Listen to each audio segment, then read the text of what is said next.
Good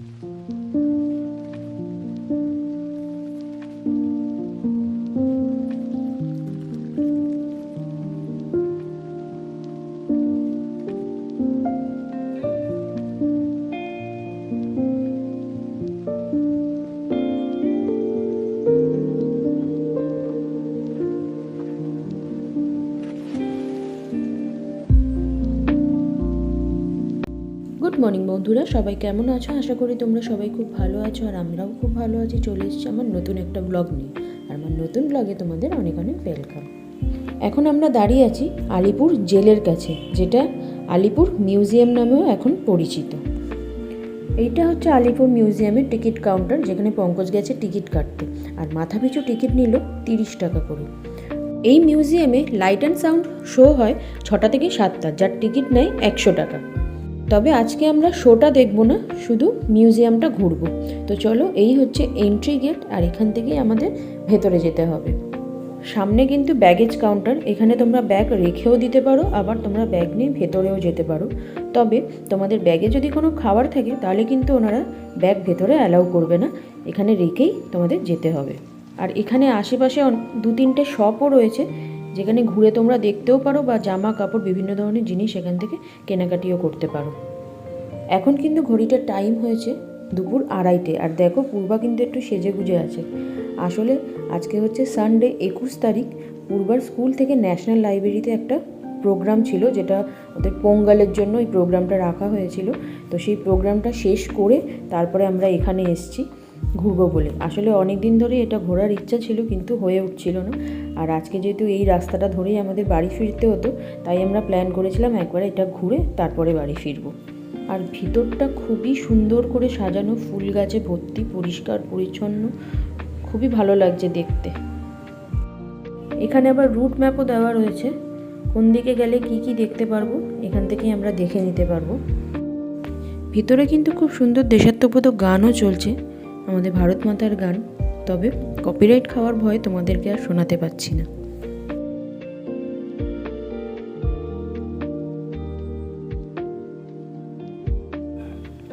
এই হচ্ছে আমার লুক, আর পূর্বার চুলটা আজকে একদম বেঁকিয়ে বার্ন করা হয়েছে, কারণ পূর্বার স্কুলে যে প্রোগ্রামটা ছিল সেটা ছিল যে চণ্ডালিকা, তাতে পূর্বা হয়েছিল চণ্ডালিনী, তো তার জন্যই এরকম সাজর দেওয়া আছে। এখন আমরা যেখানে যাব এখানে হচ্ছে নেতাজি সুভাষচন্দ্র বোস, বিধানচন্দ্র রায়, আরও যাদের যাদের এনে এই সেলগুলোর মধ্যে রাখা হয়েছিল সেই দিকটাতে। এখানে এনাদের বন্দি করে রাখা হতো, আর প্রত্যেকটা সেলের বাইরে যাদেরকে রাখা আছে তাদের নাম, কবে এনে রেখেছেন, কবে বেরিয়েছেন, সব ডিটেলস এখানে দেওয়া আছে।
যখন কাউকে ফাঁসি দেওয়া হতো তখন তাদের ফাঁসির আগে এই সেলগুলোর মধ্যে এনে রাখা হতো।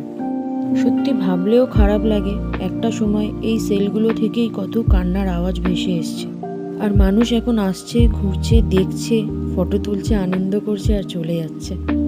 এই সেই ফাঁসির মঞ্চ যেখানে সবাইকে ফাঁসি দেওয়া হতো, আর পাশেই ফটো লাগানো রয়েছে যাদেরকে ফাঁসি দেওয়া হয়েছিল। তাদের কত সালে ফাঁসি দেওয়া হয়েছে, কিভাবে ইংরেজরা অত্যাচার করে তাদেরকে ফাঁসিতে ঝুলিয়েছে, সব ডিটেলস ফটোর পাশেই লেখা আছে। এই ফাঁসির মঞ্চর পাশেই একটা রুম আছে যেটা অটোপসি রুম বলে লেখা আছে। এই অটোপসির রুম থেকে ফাঁসির মঞ্চটা পুরো পরিষ্কার দেখা যায়।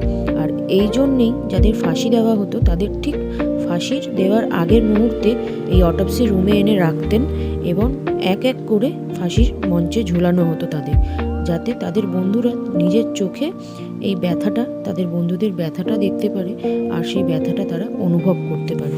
এখন আমরা বেরিয়ে এসেছি বাইরে। তো চলো আজকে ভিডিওটা এখানেই শেষ করছি। দেখা হবে খুব তাড়াতাড়ি তোমাদের সঙ্গে অন্য একটা ভিডিওতে। ততক্ষণের জন্য সাথে থেকো।